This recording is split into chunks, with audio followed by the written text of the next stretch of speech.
Oke, jadi kalau yang setelah saya melakukan evaluasi dan kemudian saya juga sempat melihat tayangan, mengikuti semuanya jalan persidangan, bahkan kesempatan untuk melihat kontennya semuanya di situ. Nah, di sini kalau saya lihat memang ada penerapan, aduh jangan berisik dong. Ya, jadi di sini ada ibaratnya kalau saya bilang ini pelaksanaan untuk pemeriksaan yang kurang lengkap dan kemudian justru ada bukti-bukti kunci malah ditiadakan. Contohnya? Ya, di situ sebagai contoh saya utarakan bahwa dari pemantauan kemarin beberapa hari lalu di kejaksaan, saya diberi kesempatan untuk melihat, bukan menganalisa ya. Melihat itu adalah saya diminta hanya untuk nonton. Seorang yang dibilang mengerti digital nggak boleh menyentuh, nggak boleh mengevaluasi data, hanya saya boleh menonton, lihat, dan kemudian tayangan itu dimainkan, dan kemudian saya boleh memilih kapan itu mau ditayangkan, kapan tidak. Ya, saya melakukan jadi hanya ke situ. Nah, saya lihat ternyata ada banyak kamera-kamera lain. Ya. Ya. Selain kamera yang banyak ada beredar di publik, itu ya adalah selalu yang kelihatan dari punggung, itu kamera nomor 14. Nah, selain itu total sebetulnya ada 15 kamera. Ya, ada 16 kabel tapi satu kamera mati, ada 15 kamera yang memantau area tersebut, kamera CCTV yang memantau, di mana 3 diantaranya justru memantau kejadian ini. Yaitu yang satu adalah yang kelihatan banyak di TV-TV, yaitu mengenai yang dari punggung. Yang satu lagi adalah dari sisi parkiran atas. Jadi motor-motor tuh parkirnya di atas. Di situ ada juga kamera yang memantau ke arah lokasi. Benar-benar jelas sampai saat kejadian yang kemudian yang paling saat yang terakhir di situ itu kelihatan kamera-kamera ini, tetapi tidak pernah dianalisa, tidak pernah diungkapkan. Bahkan oleh saksi manapun dan kemudian orang yang dibilang ahli manapun, itu kamera ini tidak pernah diungkapkan. Apa yang menarik? Yang menarik apa? Semua kegiatannya ada di situ kelihatan, nanti saya jelaskan.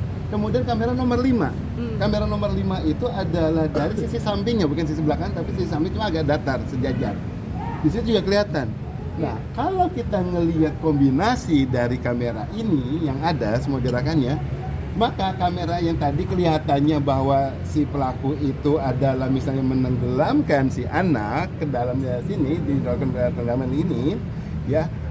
Ternyata kalau kita lihat dari kamera yang lain, yaitu ada jaraknya dengan si anak, jadi nggak di sini dekat, dan kemudian tangannya itu ke samping. Kenapa? Kelihatan kibas-kibasannya kelihatan. Padahal saya baru ngasih dari mata visual, belum mata digital, karena nggak boleh tadi. Jadi kelihatan loh, ini ada gerakan apa nih, tangan yang ke samping. Jadi ini ada anak berenang gitu ya. Ini tangannya ke samping. Gitu, Samping tangan itu... kayak kita mau jaga keseimbangan samping. Jangan nanya kenapanya, saya nggak tahu. Banyak ngomong kamu. Ya kenapa? Oke. Itu kan mata digital itu saya nggak tahu kenapanya dia lakukan, tetapi tangan dia ke samping. Jelas ya, di situ lah. Kenapanya saya nggak bisa tanya sama saya. Saya nggak bisa jawab kenapa, modus operasi apa namanya, kemudian alasan kayak kita nggak tahu, silahkan tanya mbak pelakunya. Tapi bukti digital. Nah, dari kamera yang nomor 2 juga itu kelihatan posisi tersebut. Nah, gerakan-gerakan yang dari sini sebetulnya akhirnya bisa digunakan untuk menganalisa apakah terjadi kesengajaan ataukah kelalaian. Ya, kelalaian dalam arti umpamanya dia memang berlebihan, dia kemudian lalai untuk megang si anak, tetapi nggak ada gerakan yang menenggelamkan, itu nggak ada. Ya, kalau mau percaya sama kamera samping, tetapi kalau kamera samping tidak pernah mau diulas oleh siapapun, baik oleh jaksa ataupun yang lain-lainnya, maka fakta ini, bukti ini tidak akan pernah keluar. Ya, nah kalau saya, kenapa saya lihat dari situ, wong ini ada kok, dan ini harusnya bisa dilakukan sebagai analisa. Satu. Kemudian sekarang aktivitas semuanya yang dibilang adalah bahwa si anak ini dilakukan berenang itu sebanyak 12 kali, dilatih menyelam gitu ya. Sini dengan durasi waktu dari jam 16.45 gitu sampai jam berapa, dah aja dibilang hanya singkat gitu. Enggak. Kalau percaya sama kamera nomor 5, itu mereka sudah latihan berenang dari jam 15.40 sekian, 47. Udah berenang, baru kejadiannya 1 jam berikutnya di sana. Jadi ini udah berenang, main ke sini, main ke tengah, ke samping, semuanya ada. Nah, bukti ini harusnya bisa menguatkan juga bahwa yang dibilang aktivitas yang kalau kelihatan hanya 12 kali, kalau kita lihat dari yang kamera yang lainnya berarti lebih dari 12, malah mungkin jadi total bisa ada 18 kali dibawa ke tengah, cemplung, di latihan samping, berenang. Itu aktivitas itu banyak, gitu loh. Nah, hal-hal yang kayak gitu yang akhirnya saya bilang, kenapa ya kok sampai sekarang kamera nomor 5 ini kayak dirahasiakan, kayak pernah diungkap. Dan kenapa ya saya sebagai orang digital yang harusnya fungsi saya adalah membuka data, memeriksa data frame by frame. Dalam arti gini, 1 detik itu ada 24 foto sebetulnya. Ya, dari video itu kan ada 24 minimal kalau yang kamera CCTV biasa lah. Ya lebih culun lagi, culun apa ya, maaf bahasanya gitu, yang lebih jelek. Itu 10 frame per second. Ya, nah, sekarang kalau kita buka analisa yang frame by frame, kita benar-benar bisa tahu sebetulnya apa yang terjadi. Ya, dan kemudian kita bisa main, kita bisa slow motionin, kita bisa ganti gamma, filtering, apa segala macam-macam lah. Gitu. Nah, kalau kita sekarang bisa lakukan itu semua, maka setiap frame yang ada bisa membuktikan mengenai apa yang terjadi, bahkan apakah menguatkan atau melemahkan analisa saya, menguatkan atau melemahkan analisa orang yang lain. Ya, itu kalau pakai mata digital. Tetapi saat seorang yang saya digital kayak saya tidak boleh menyentuh, sementara ada saksi yang lain dari pihak jaksa kalau nggak salah, dia sampai punya bukti foto-fotonya, ada kegiatannya di situ, dan kemudian dia bisa melakukan analisa. Berarti kan lihat fotonya kan berarti kan memang foto itu ada dia ambil dari data digital. Kenapa saksi yang lain boleh lihat data digital sementara saya nggak boleh? Ya kenapa mulai ada dipilah-pilah nih, udah ada apa perlakuan yang nggak fair nih. Giliran saya nggak boleh ngelihat sampai sedalam itu, sementara yang itu boleh. Ya, dan kemudian satu lagi ada analisa saksi, nggak usah saya sebut siapa. Saat ditanya dia bilang dia menganalisa ada kamera nomor 5. Dia bilang menganalisa itu. Dia udah ditanya panjang lebar gitu, nomor 5. Dia ngejawabnya hanya 1 baris.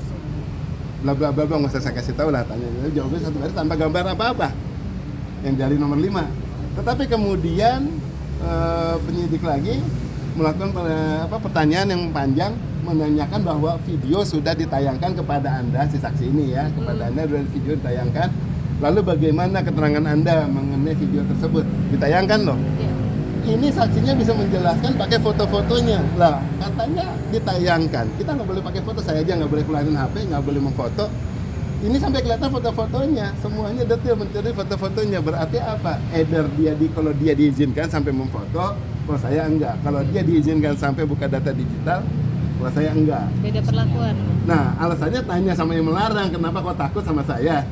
Pas giliran ngedetail di sini, kok saya nggak boleh membuka data sampai sedetail itu, sementara yang lain kalau yang ada kecenderungan sesuatu ya dia boleh gitu kan, kayak bingung saya juga gitu. Pak, ini tadi bilang 18 kali. Nah, itu 18 kali dengan gerakan yang sama atau berbeda-beda? Gerakan umum, kalau saya bilang sama sih enggak ya, namanya gerakan ya, itu kan dari angle-nya juga berlainan. Jadi gerakan yang umum, kadang diajak berenang di situ, kadang kemudian dilelep, kadang dipegang, kadang dia cuma meluk, nggendong di situ. Tetapi yang penting adalah mereka beraktivitas di air bersama-sama itu sampai berarti 1 jam lebih. Gitu loh, dia full periodnya, bukan hanya cuma durasi yang pendeknya aja gitu. Pak menegaskan tadi kamera yang beredar di sosmed kan menggambarkan kalau katanya tangannya terlihat seolah di atas bahu. Tapi kamera yang nomor 5 itu pure dari bawah tangannya gitu, melatih atau tadi yang 2 angle berbeda itu Pak. Kan kalau kita lihat dari kacamata yang video beredar di sosmed kan seolah-olah menenggelamkan, tapi tangannya seolah dari atas begini Pak, dari bahunya. Apa seperti itu Pak? Atau memang sekarang gini, logika aja kita. Saat kalau kita bilang seakan dari atas, berarti kan itu dia lakukan adalah dia nyamping. Sedangkan mulai dibilang kegiatan penenggelaman itu si kamera itu udah ngeliat dari punggung. Kalau kamera bisa ngelihatnya hanya dari punggung, bagaimana bisa tahu gerakannya itu di bagian di sini? Bagaimana mungkin? Dari belakang kok. Ya, ada yang bisa lihat nggak gerakan tangan saya gimana? Nggak ada, cuma ada kiri kanan aja tahu. Yang belakang nggak tahu kan, saya begini. Nggak ada yang lihat karena saya di belakang. Saya bisa begini, saya bisa begini, saya bisa begini, saya bisa ngapain. Nah, dari punggung apa yang bisa menceritakan sesuatu? Enggak. Tapi dengan saat kita ngelihat dari belakang itu bisa nggak kelihatan, kemudian kita bisa ngelihat kamera yang dari kanan. Nah, dari kanan nggak ada kayak kelihatan gerakannya bahwa dia melakukan hanya dia melakukan sketching kayak di air gitu ya. Dia tangan menganggap aja di sini. Dan kelihatan benar gerakannya. Yang tangan kanan. Kalau tangan kiri saya nggak ngelihat. Kenapa yang tangan kiri nggak kelihatannya? Karena kalau tangan kiri dia kan ketutupan dengan kamera dari sana. Dia terlalu bohong, saya bilang kalau saya bisa lihat tangan kirinya, nggak mungkin lah secara digital. Gitu loh. Yang ada rugikan dari situ. Jadi kenapa kalau ini nggak digunakan? Kalau digunakan hal-hal yang orang-orang selama ini mereka otomatis udah kejawab. Kalau dibilang karena jauh, lo bisa di zoom. Di zoom itu masih jelas, dan di zoomnya itu baru hanya secara optikal. Jadi di sini hanya si kameranya itu dia nge-zoomin gitu ya, belum secara digital analisis. Jadi kita kalau kita secara digital kita zoom, kemudian kita analisa benar-benar. Ya di situ itu otomatis jadi walaupun katanya agak jauh itu bisa nanti bisa memperkuat. Gitu. Nah, kalau sekarang nggak, saya lagi di zoomin, oke saya bilang nanti di gambarnya dideketin ya, di zoomin, tetapi di gambar pas saat kejadian. Sama operatornya nggak, waktu dia zoomin lantainya masih di sini, dia belokin di situ dulu. Jadi pas yang mau ke sana lama, dia geser dulu, udah kelewat. Ya saya nggak mau rugi juga, saya akal-akalnya sekarang saya bilang mundurin 1 menit sebelum kejadian, dia cuma jam sekian. Habis itu dia zoomin, geser ke sana, nah dia kan ngezoomnya lama tuh, dia baru geser nggak apa-apa, wong saya sekarang ini kebuang waktunya ini di area yang atau momen-momen yang nggak ada kejadian yang penting. Pada saat di zoom itu mulai kelihatan. Dan disitulah saya nemu benar-benar gerakan tangannya ke sampingnya. Jadi ibaratnya bukan kan ya kan yang ke sana, kan. Ada gerakan yang katanya dijepit, benar ya? Dijepit teman di kaki. Ini anak loh, bukan kertas. Jepit kaki itu gimana? Kalau saya mau menjepit anak, saya nggak mungkin kaki begini. Saya mesti dulu benar-benar ngelebar. Kalau ngejepit anak, saya mesti ngelebar. Saat saya ngelebar, pasti badan saya akan turun. Dari biasanya nggak mungkin saya melebar gini kemudian akan di sini. Oh di air saya menahan gitu. Gimana bisa dia menjepit sementara di air? Kalau kita di daratan, kita mengangkat satu badan di sini dia masih bisa imbang. Silakan lakukan di air. Mau kita angkat satu kaki itu udah mulai melayang-melayang.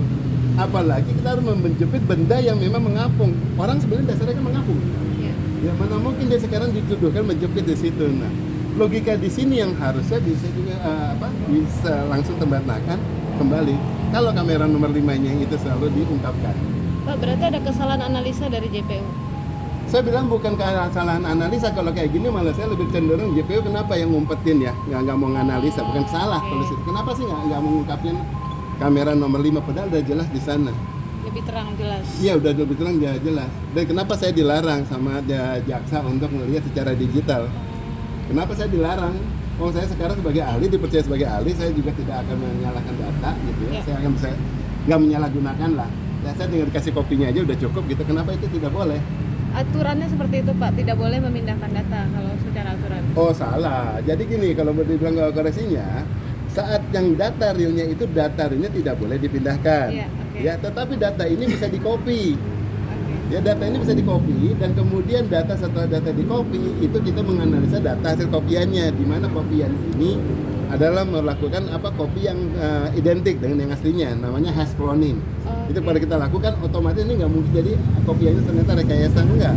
Nah, dengan demikian kalau saya mengcopy data kemudian saya melakukan analisa di sini, datanya di sini, saya bisa melakukan analisa berkali-kali. Dan kalau analisa itu saya lakukan, saya tidak merusak data yang real. Tetapi kalau kemarin dilakukan, tiap-tiap lagi di play saya mundurin, play saya play ulang.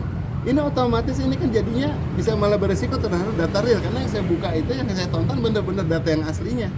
Kalau lagi ditonton, tato mati lampu, tato kemudian terjadi flickering, loncatan listrik ya, surging atau apa yang terhadap listrik yang ada di sana, yang ada si DVR. Rusak tuh DVR. Bisa-bisa rusak malah kemudian melakukan scratching terhadap harddisknya, malah udah nggak bisa dipakai lagi. Karena saya lihat kepada bukti aslinya, tetapi kalau dikopiin, saya bisa ngelihat hasil kopinya, di mana nanti kopi saya diperiksa dengan asli. Jadi tidak bisa memeriksa secara mendalam artinya intinya ya Pak? Bukan nggak